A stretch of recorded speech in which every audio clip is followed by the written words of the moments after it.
After all of this, yeah, there it is. We're working. Are we good? So let me repeat myself here. We're going to look at pseudocode. We're going to look at numeric conversions, unless people have questions about other stuff along the way. And I'm really sorry for all of this, but I can plan all I want. If my computer suddenly magically shuts down on me, which it's never done before, not much I can really do about that part. So we're trying. I'm even angling my computer on the side to make sure that the fan vent can output properly, because I think that might be the problem. Okay, so if you have not had a chance to look at this yet, I would suggest making sure that you hit pseudocode and numeric conversions as soon as possible. That is what we're currently working on. That's what A2 is looking at. This is things like, let me tell you a little story here. I had a student last fall who was like, yeah, like we ever need to know binary, or we never need to know how to convert binary to decimal. Yeah, you sort of do. Even if you think there's all these online tools for doing it, it's like saying I don't need a calculator. I can have a calculator all the time. I never have to learn how to do basic multiplication. Sure, you could have a calculator most of the time, but do you really want to be in a position where you're relying on that calculator all the time? Every single programmer I know do most of this stuff in their head, or at least the first, say, 8 bits. And if you are not used to doing that in your head, you're going to look like an ass when you talk to other programmers, other people doing IT. And especially if you're doing bit flags and the like, which you're going to be doing for your networking, anything like a bit masks or a subnet mask, all of that stuff is binary. And all of that stuff, you need to sort of have it in your head. It's also directly applicable to what you're going to be looking at in terms of the data coming out of your programs. So when you get something really weird like F, like a bunch of F's afterwards, what the hell's going on there? When you're looking at some number, or you're looking at some address, let's say, and you get a bunch of F's, what the hell does that mean, right? How do I know I have null? How do I know I have a valid pointer? All of this stuff relates to what we're going to be talking about. And so unlike other languages, C, you sort of got to know exactly what people are seeing. You got to actually know what's going on under the hood. If there's any questions about assignment 1, which I don't think people panic too much about, if there's any question about assignment 1, please let me know. One of my TAs, thankfully, and hopefully I didn't spook many of you guys on it, TA pointed out, did you mean 11 o'clock in the morning? I'm like, no, it's 11 o'clock at night. Yeah, I had set it to 11 o'clock this morning for the due date. It's always just before midnight on Monday nights for all the assignments, just so we're consistent. So if you ever see 11 o'clock in the morning again, you know what the problem is. It's me not remembering that it's military time on CLearn. Okay, so let's get going with, let's see if I have bamboo paper. Let's see. Bamboo. Do I have bamboo paper? No, I do not have bamboo paper. Let's see if I can get a simple text editor or something along those lines. Let's do Word. Word is not exactly perfect, but we can go through a lot of this stuff here. So let's make a brand new file. All right, and a blank document. Great. Because we're going to do some things that I can deal with things with a pen. At least I think I can. Let's find out. All right. All right, and I can do this. All right, perfect. That'll do it for us right now, at least to improvise things. So let's have a quick look at what we're going to be doing. So the long and the short of it is, and you probably all see this again in the videos if you haven't already watched the videos, and you should be watching them right about now. Not right now, but soon. If we're doing numeric conversions of numbers, what we're going to actually need is the ability, under the hood, the computer doesn't give a crap about decimal or binary or hex or anything like that. It just stores ones and zeros. That's all it has. As a result, it needs some way of encoding or storing or actually dealing with decimal, because that's what we use, right? Decimal notation, base 10 notation is what we do. 0 to 9 as our number system, right? And as soon as we get to 9, we go one step further and it gets 10, 1, 0. And then 11, 12, 13, You've been doing this for so long that you've forgotten what it actually represents. If you're a computer and you only have on and off, you have base 2. If you have base 2, your numbers, the way you do math is going to be different. But under the hood, all our math using a computer is base 2, which just gives us little quirks. For example, 0.3 or 0.1 is really difficult to store on a computer. You might go, why? Well, what's 1/3 for a human? If you're doing decimal form, right? 0.333, it's a repeating number. Same thing for 0.1 in binary. Like, we get these weird edge cases where things go wrong. But let's stick with integers and like whole numbers. So we have, let's say, I'm going to use let's do an 8-bit.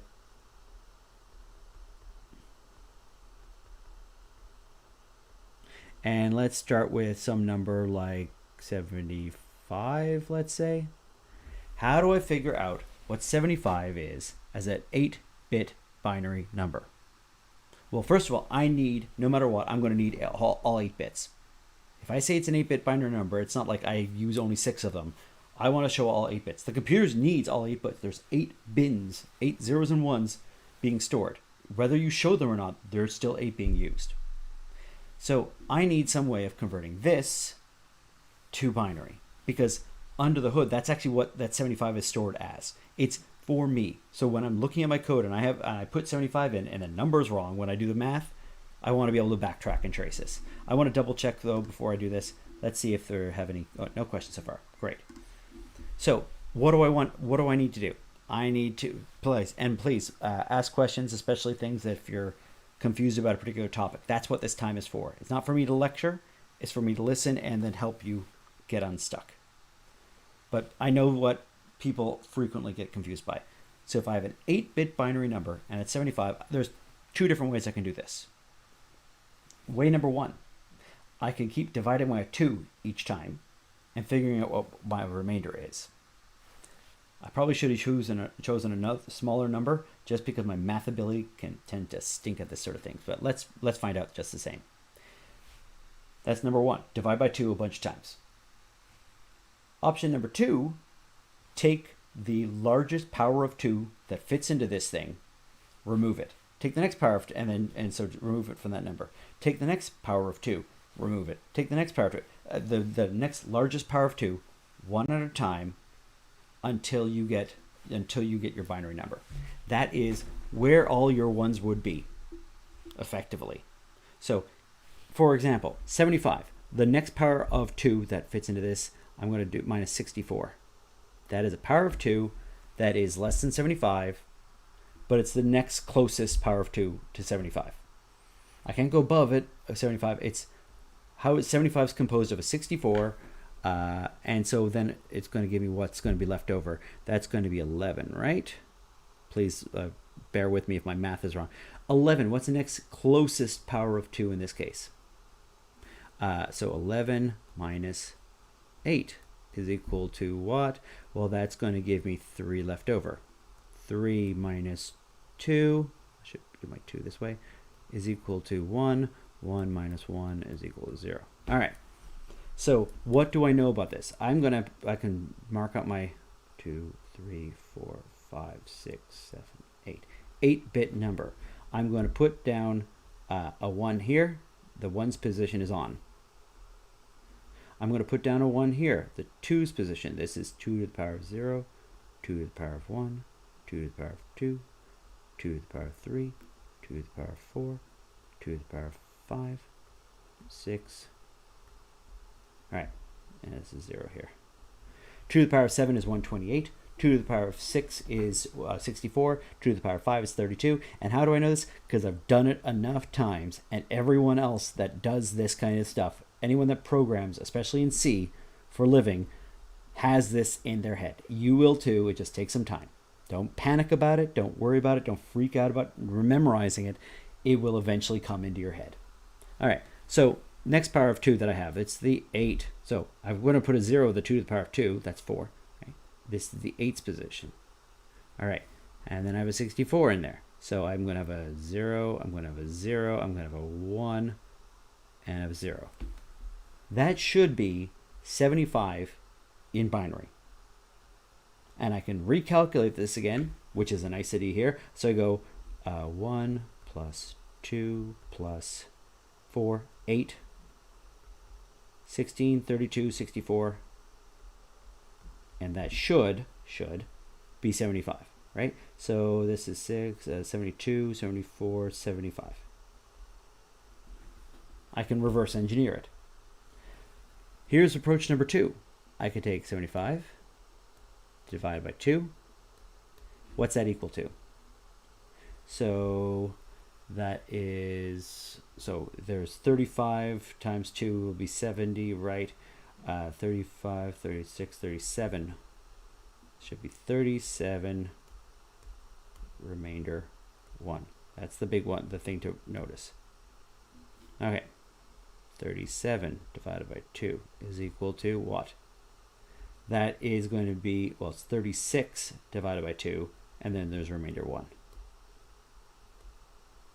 And so I got to double check on all of my math here, but so this is 36 or divided by 2. 36 divided by 2, and there's going to, because it's an odd number, there's always remainder 1 if it's an odd number.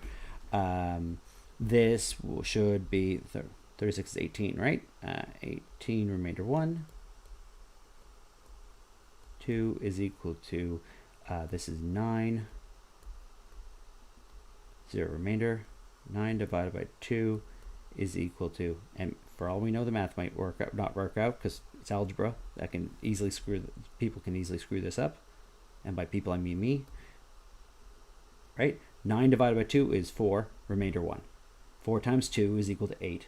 Plus 1 is equal to 9. That's how remainders work. If I don't get 4.5, I get 4 and a remainder. That's how we do whole number math. All right.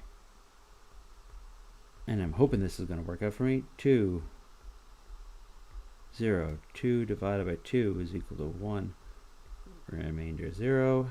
And 1 divided by 2 is equal to 0, remainder 1. All right. Notice what I have here. It should be this whole number here. It's this thing right here. And when I map it out, I'm going to go from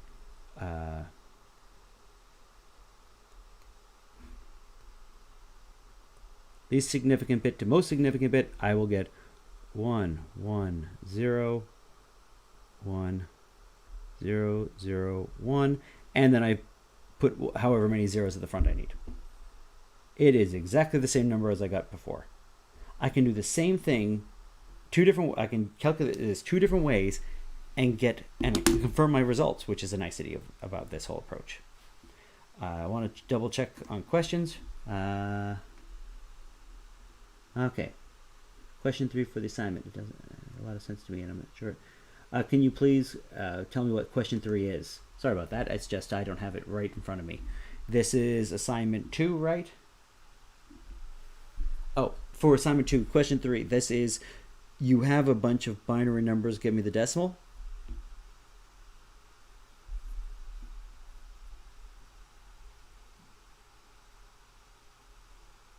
Great. All right.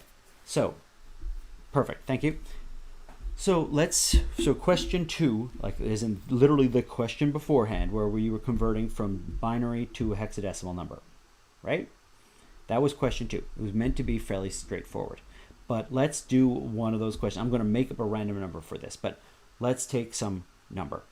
Now, I'm going to make a random binary number, and then I'm going to convert it to a signed integer and an unsigned integer. Right, perfect. I'm going to go from a signed integer to an unsigned integer for the same binary number. And we'll see what happens there. Because 2's complement throws a lot of people off. So let me preamble this. 2's complement is, there is no positive and negative numbers either in a computer. We have zeros and ones, and we use it, we interpret it and use it different ways, but under the hood, it's the same damn bunch of numbers. Like art, it's how you interpret it, right? It's the same art on the wall, but how you view this thing changes things. Maybe that's not a good example for you guys, but that's effectively what we have. We have a bunch of zeros and ones that the computer stores, and how it gets interpreted changes what the representation is. This, you could say, hey, that's a pointer, and you go, okay, I'm going to interpret it this way. Hey, that's a Boolean. Oh, I'm going to interpret it this way. Hey, that's a float. I'm going to interpret it this way. They're the same number, and it gets interpreted in different ways depending on your background. Much like watching the news changes your interpretation, is different depending on your background, right? Or there's a lot of things. It's not necessarily those sets of numbers always mean that number. It is, we're going to see characters, letters of the alphabet, are represented as a number. Is it a number? Is it a character? You don't know. You don't care. It's a binary representation. I don't understand. It's hard to describe what I don't understand. What slightly talking about the answers of question 2. I think I know what your question is. So let's see, and you can tell me if I've sorted out your question. All right. So let's take a number. I'm going to take an 8-bit binary number, 0, 1, 1, 1, 1, 0. Okay. Random. Hopefully it's not what's on the assignment.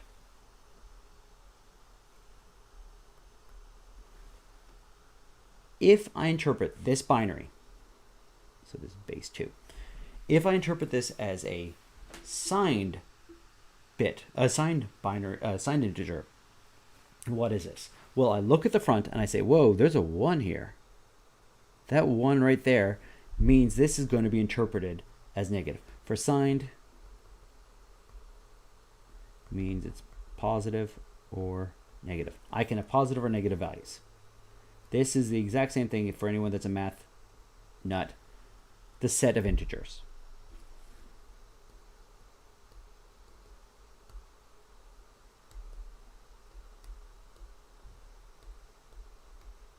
It's positive only, and this is the set of positive integers. That is 0 and up, nothing else. There's no negative values. It's the same binary number. It's interpreted as two very, very different things. Whether I allow 2's complement or not changes things. So this is either it's a really quite a big binary number, or it's a relatively big number, or it's a negative number, depending on if I call it signed or unsigned. So let's do a quick view of this. So let's take this signed version of this. I know it's negative.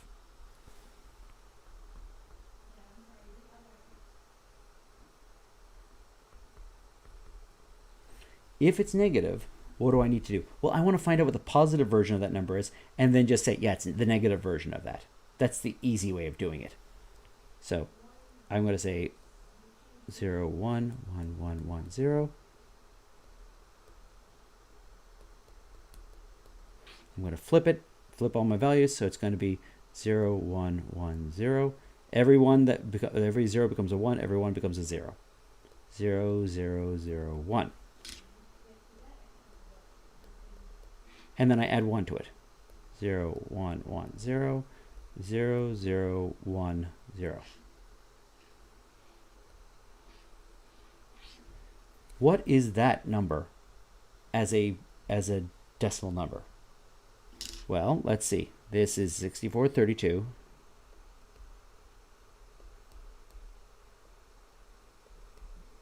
And this is 2. So this is 9698.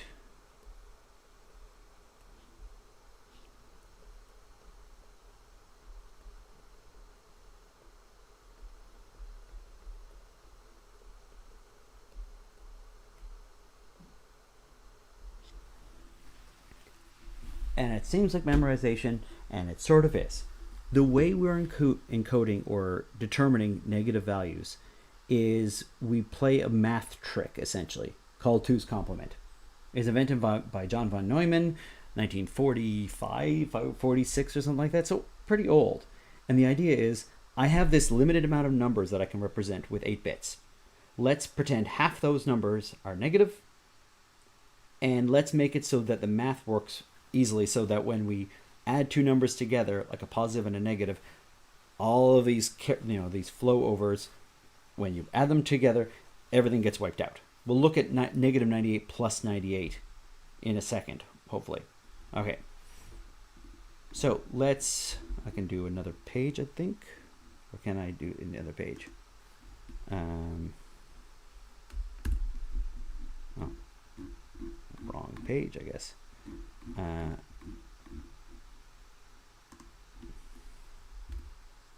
Wow, this is not wanting to go on another page. Okay, so this was, we've figured out that this is negative 98, 1001, 1110, because when I take the 2's complement of it, if I flip all the bits and add 1, I get this number here, and this number here is 98. So therefore, this number here is negative 98. Okay. So what was the number again? 1001, 1110.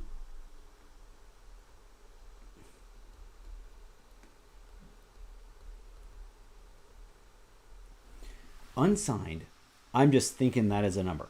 I just interpret it straight away as it's not as a number. So what do I get here? I will get this is 128 plus 16 plus 8 plus 4 plus 2, and that is some number, hopefully. And by the way, in case you're wondering, I cheat. Oh, you can cheat too. Great. I'm going to find ways of making groups of 10. Just makes my life easier. So that's 20, 30, 30 added to, so it's 158. That is that binary number represented as a 2's complement, unsigned as an unsigned binary number, or an unsigned integer. So when I say unsigned int is equal to this is what's going on. I'd also like to point out, let's do 1001, 1110. Let's put a line here, plus, and I'm going to add, find out what the other number is. 0110, 0010.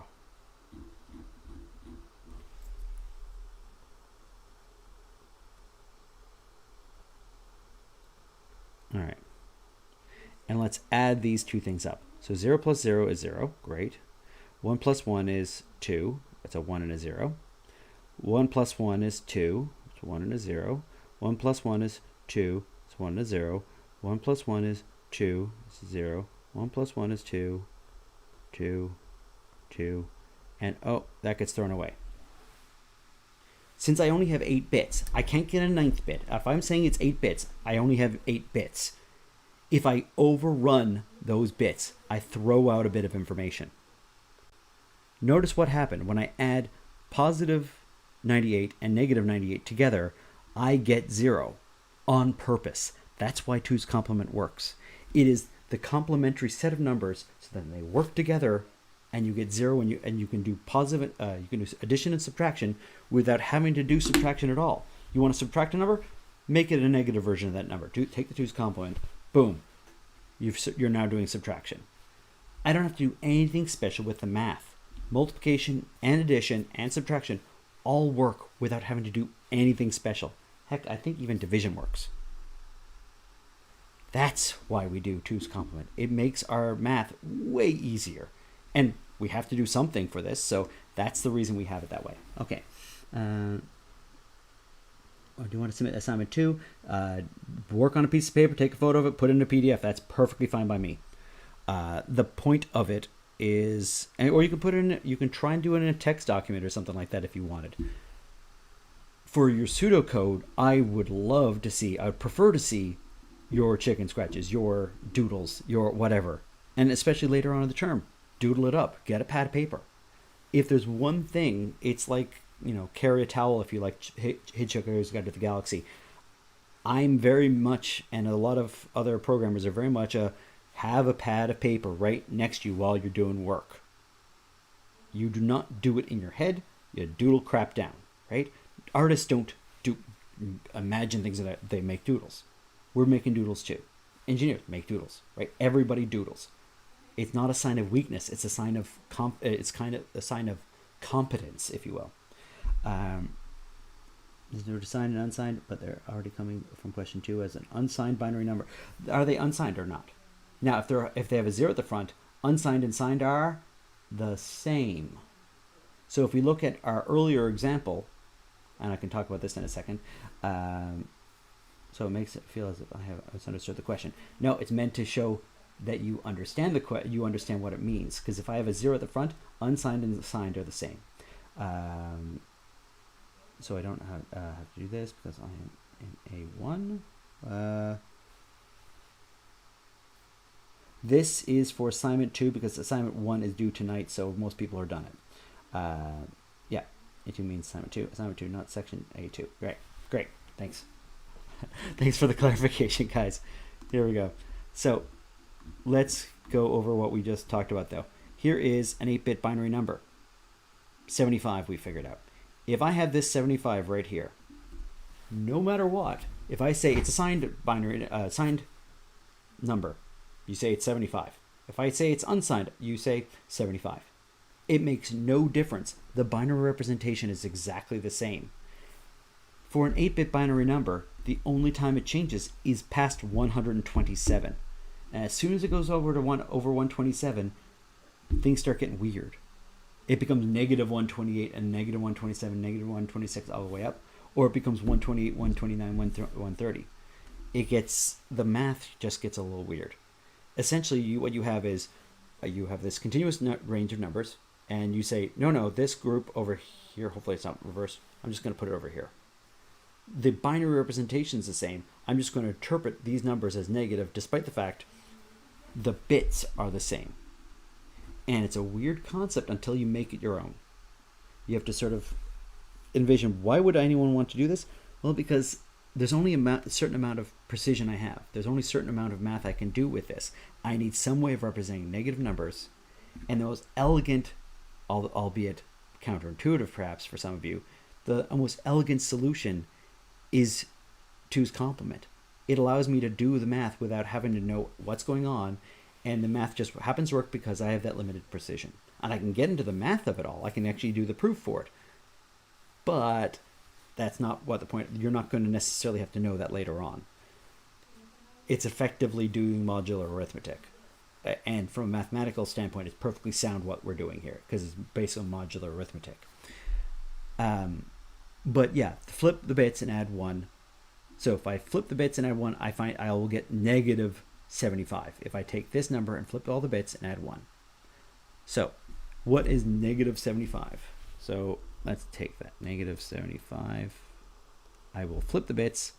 1, 0, 1, 1. 0, 1, 0, 0. And then I'll add 1.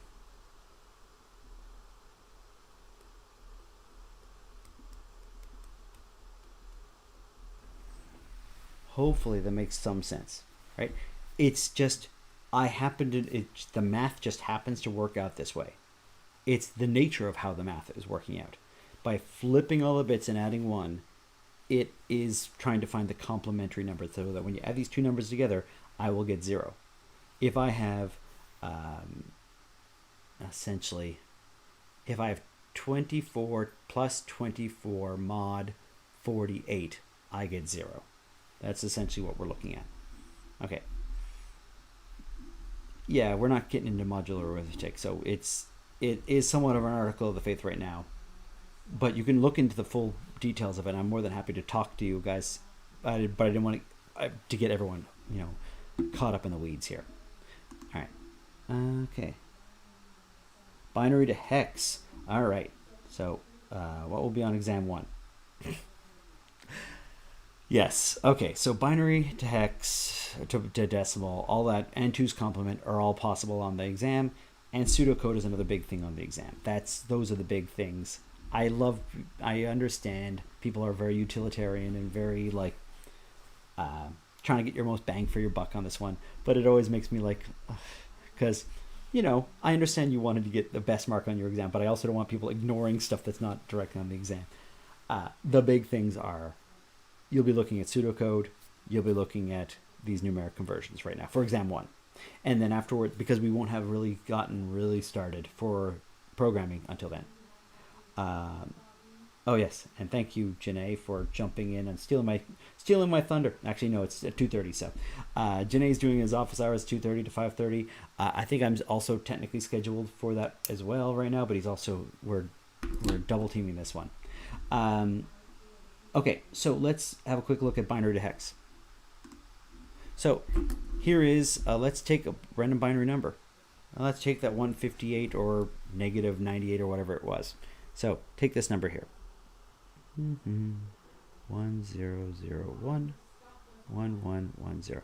Why do we do binary to hex? Why do we have hexadecimal? That's the official term, not hex. It's hexadecimal. Hex means 6. It confuses some people, but people abbreviate it to hex. Why do we deal with hexadecimal? Because we're lazy. Everything about computer science is about being lazy as possible, and everything being a power of 2, it seems. Like we have like 5 tricks that we have, and we just keep on reapplying them over and over and over again. You'll see this when we talk about trees in next term, or things along those lines, where I'm like, yeah, you'll see that again, right? We learn certain techniques, and we go like, yeah, that's effective. Let's keep on using that if we can. So the technique we're going to have is be lazy. How do we become lazy? Well, I want binary numbers that I can actually read, because if I have 40 billion of these things, zeros and ones, I can't read it. But I also don't want decimal because it doesn't map very well. You have to do all these math calculations. What I really want is something where it takes a bundle of numbers, very much like, how many is that? 5, right? No, I gotta get rid of one of these. Sorry. That's 6, but it shouldn't be. It should be 5. All right, here we go. 1, 2, 3, 4, 5. Right? There's 10. How do you know? You got a bundle of 5, and you know they're bundles of 5. Unless the person screwed up, it's a bundle of 5. You got used to dealing with bundles. Same thing here. So instead of each bit, I want to say that's a bundle. That's a bundle. I want bundles of 4. Why? It's a power of 2. It's 2 to the power of 2. Actually, it's a power, and so I want even more 2's in there, 2 to the power of 2. I want a bundle that is 16 different numbers. I can look at that and read that. I don't necessarily know what the decimal equivalent of it is at any given time, but it allows me to see things a lot more easily. Much like if you have uninitialized variables, you'll get this.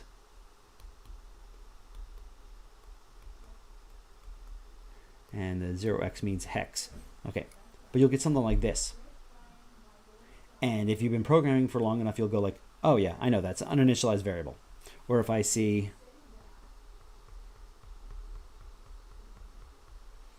let's just do 4. Let's do 8. 2, 3, 4. That's -1. You just get used to seeing the patterns.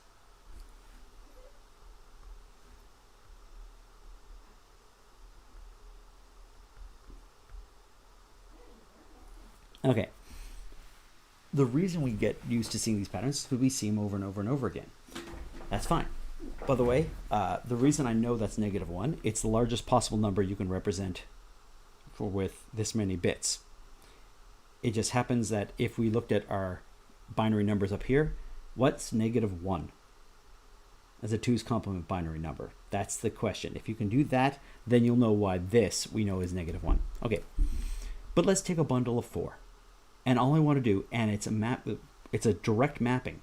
Every bundle of 4 that looks like this translates exactly to this. I don't have to worry about where things are. As long as I take groups of 4 and work my way out, it doesn't matter. I will get a consistent mapping. So I take, instead of 8 numbers, I think of it as 2 packs of 4, and I look at this and I go, what is this value here? This happens to be E. Why? Because this is 8 plus 4 plus 2, right? Which is 12, 14. You just get used to it. 15 is F. It's all ones.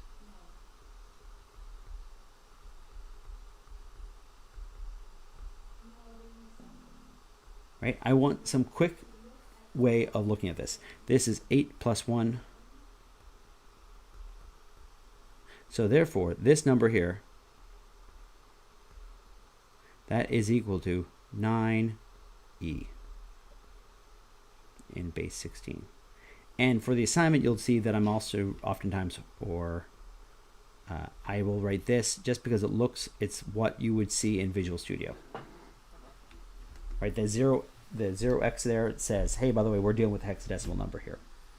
That's all. Okay. Binary to hex, it's just, it will be consistent in that bundle of 4, and I'm just pulling off groups of 4 and mapping it to some hexadecimal value. And that's one of those things that a lot of programmers might, not myself, but a lot of programs just have memorized over the years. And it just sticks in their head, and they look at it and they go, that's an E, that's a D, that's a C. And they just see it. So hopefully that clarifies things a little bit. Probably get the Visual Studio project file. I'm unsure how to properly get the file to upload it. You're not using the project file at all. You don't want to upload the project file as far as I know. We are asking, as far as, correct me if I'm wrong, because I may have said different instructions, but I thought my normal consistent instructions for this is to just pass in the CPP file or the .c file. Hopefully we have something here. All tutorials. Let's look at the tutorials. So here is, let's do weird math, because hopefully it won't, oh, these are tutorials, it doesn't matter anyways. Here's one of my projects, T04 functional clocks. I'm going to look in functional clocks where my code, and that's where my code is, and here's my CPP file. That's what you'd pass in. Technically, the project file, this is my solution file, and I do believe this is a project file right here. But we're asking for this file normally, T04_clocks. Why? Because if you pass in these, at least if you pass in this entire project, like this thing here, this thing is relatively massive normally. Oh, it's the wrong thing here. Let's go one step out. We actually get a whole bunch of hidden files when we do this. Yeah, that's 39 megs for something that is like 20 lines of text, right? It's all this hidden information when it comes to building your projects. And so these things can get, the project itself can get massive despite your C code being minuscule. And so we're asking normally for you to submit just your CPP files. If my instructions say otherwise, please let me know and I'll help you with that, because you can pass in like the solution file, for example, or the project file, but really that's the kicker. This other stuff, we can't use it anyways. If we try and include this, you may have a different setup than us. So just passing in the C files, and then we'll hot swap your C files with our C files with your C files and test your code. It shouldn't make any difference. As long as we have one file, your file and our file, it's going to be the same. You just need to compile it and you're good to go. And so I have the TA just hot swapping in the text from their solution to your solution and seeing if things run. All right. Okay. Great. Other questions? We're not almost out of time. I also burned off a lot of time with you guys early with all this overheating crap. Can I fix anything for people for assignment 2? So pseudocode. Is that starting to make sense? Do you understand why we're doing it? I'll wait for a response from you guys, but is it making some sense why we would do that sort of thing? It's on the exam, by the way, just letting you know.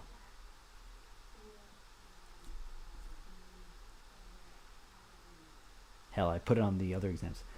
Okay, thanks, Stephen. All right. And the flowcharts also are making some sense, or? Great, okay. Oh, you guys are doing better than other classes have done in the past. I often get people like, what do we need pseudocode? And like, because it means you thought through the problem before you started doing something. I am not draconian.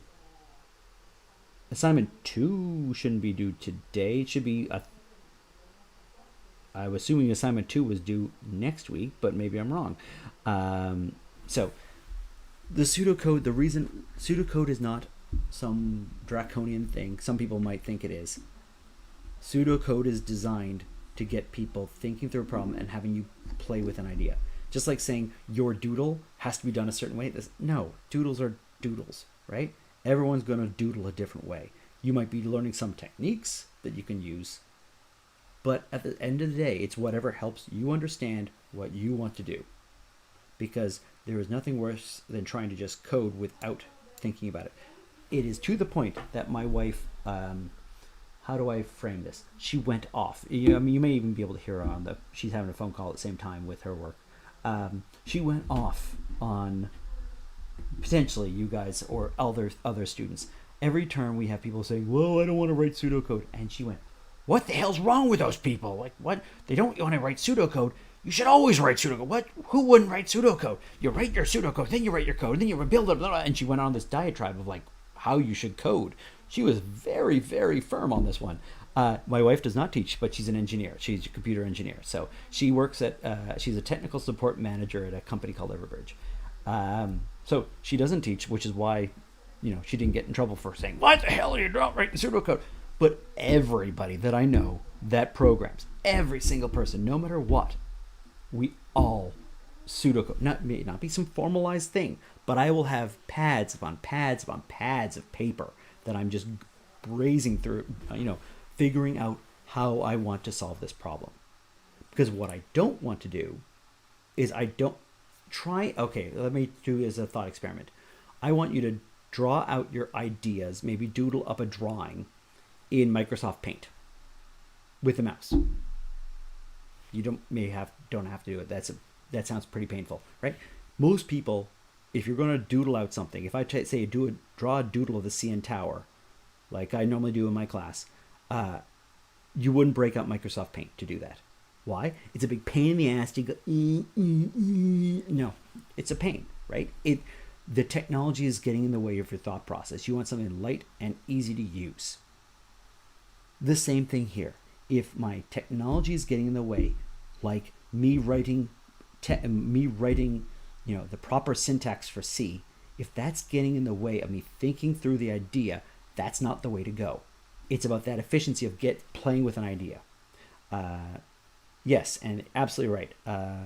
So much easier, especially when I get into classes. Absolutely, thank you, Dylan. We have a testimonial here, right? But people fight me on it. So please, maybe I'm preaching to the choir here. I think the people that are not watching this are the ones that don't do the pseudocode, and then they go, "What? How do you know it?" I know it because I thought through the problem before I started coding something. You don't just barrel on into coding. It's the kiss of death. You think beforehand. And I fall for it every time. I keep on, it's just a small bit of code. And I dive into coding, and then I screw up, and I go, I don't follow my own advice. Right? It is how you keep sane. To think it through before you go into it. It's much like not knowing where you're going on a road trip, just driving and hoping you get there. No, you plan your trip. Then you can adjust it at later, but you plan your trip beforehand. And that's what pseudocode is all about. Okay, if nobody has additional questions, I'm more than happy to let you go right now. I didn't know how panicked people would be about pseudocode or flowcharts or hex or two's complement or unsigned. Nice. Sorry, Stephen, if you had to go through not doing pseudocode and trying to figure out what was going on, because it's just so. I maybe you guys are geniuses, but I certainly am not, and I need to play with things. I need to think it through. I need something tangible, and I need something visual to help me process what I'm trying to do. So you'll see all sorts of doodles whenever I do anything. If nobody has any questions about any of the course material right now, I can let you guys go on with your day. Again, quick reminder because of the whole crashing computer before we go. Lab 2 and Lab 3, I screwed up to a certain extent, limited extent. Lab 2, just because of the timing of everything. Normally I'd have Lab 2 being just set up Visual Studio. Lab 3 would be pseudocode and two's complement and numeric conversions. Lab 4 would be revisiting the harder problem from Lab 2. Right now I'm realizing, oh crap, Lab 3 needs to be covered this week because it's trying to help you with Assignment 2.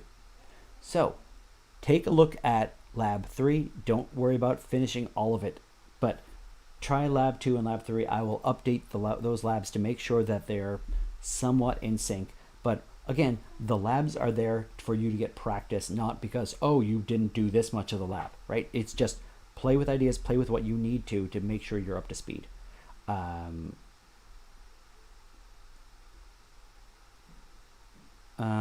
how do we show our work? The hexadecimal, how do we? Oh, so the hexadecimal and showing your work. It is. I would like Dark Knights. That's a good solution.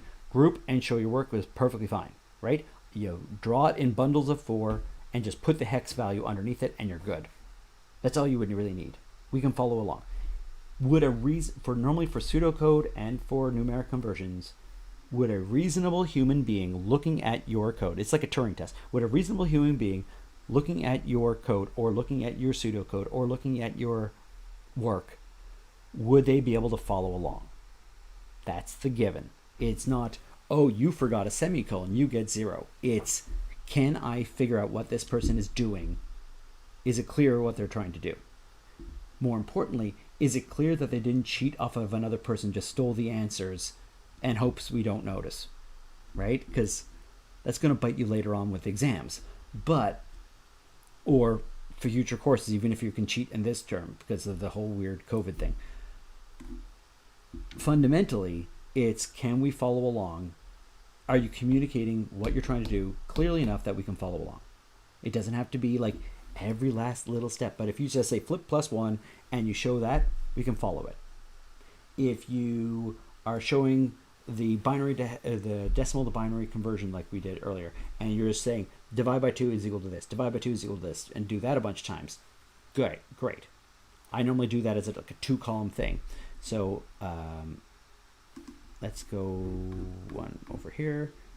So for this thing here, I would normally have like a second column. Instead of just saying remainder, I'd have like the line down here, up and down here, and I'd have divide by 2, and then remainder as a second column, and just, you can quickly see this is the number, this is the remaining number, this is what happens when I divide it by 2, this is the remainder.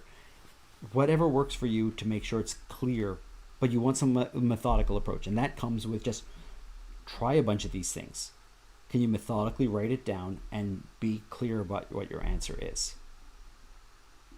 Okay, so here is me flipping and plussing 1 and then highlighting what I did afterwards, right?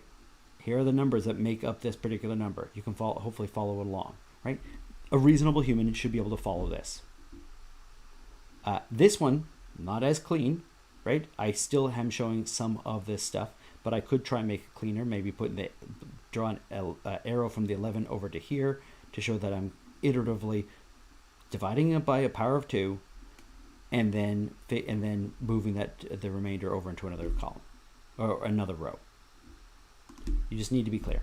But yes, for hexadecimal, groups of 4, write your answers, more than sufficient. Hexadecimal, binary to hexadecimal, that is almost to the point you can do it in your head. We don't want you to, but a lot of people do it in their head. So,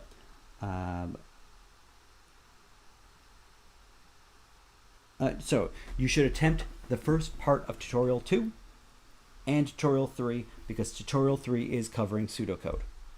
If there's something in tutorial 3 that you don't understand, that's fine, leave it alone. But I just want people to practice with tutorial 3, just so that make sure that they figure out or they understand how to do numeric conversions. I want to revisit it tonight to make sure that it's cleaned up and proper. But if you're in the lab today, go for it. Just look at the first half of tutorial 2, like setting up Visual Studio. But I can't expect you to be writing a trig function or anything like that. That's for tutorial 4. Okay? So, and then tutorial 3 is numeric conversions, just to make sure you get more practice so you can do the assignment. That's what those labs are for. It's not for the lab, it's for the assignment, essentially. All right? Other questions? I think I covered everything I wanted to.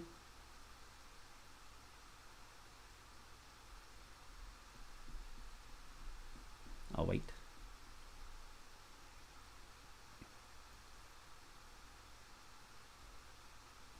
It's like a 5-second lag, in case anyone is wondering. That's why I have to wait a little bit longer to see if anyone has any questions. All right. There is something due today. Assignment 1 is due today.